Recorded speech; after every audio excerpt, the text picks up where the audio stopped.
លុច COX 330បងប្អូនយើងសួររកច្រើនមែនតើបាទថ្ងៃនេះយើងរៀបចំឲ្យមួយគ្រឿងទៀតហើយបងប្អូនបាទមួយគ្រឿងនេះគឺឆ្នាំ2004ប៉ុង2ហើយបងប្អូនយើងជួយចិត្តហៅថាពណ៌ផ្សែងបរិយណាបាទអញ្ចឹងបងប្អូនរកមើលពណ៌ផ្សែងបរិយគឺខ្ញុំរីខមមិនឲ្យមួយគ្រឿងនេះតែម្ដងបាទព្រោះដោយសារតែថ្មីពេកបងប្អូនណា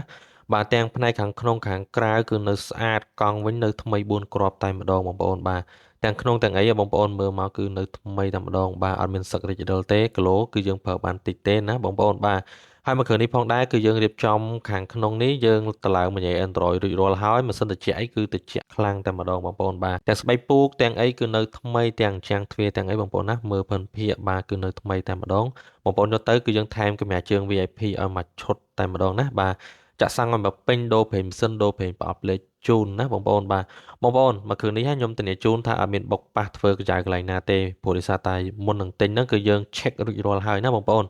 ហើយមកគ្រឿងនេះម្ចាស់ដើមទី1ណាបងប្អូនណាបាទម្ចាស់ដើមទី1ទេបាទព្រោះដោយសារតែយើងកាត់មកគឺយើង check មើលឯកសារច្បាស់លាស់ហើយយើង check មើលប្រវត្តិឡានផងដែរណាបងប្អូនមិនចេះតែទិញយកទេណាបាទ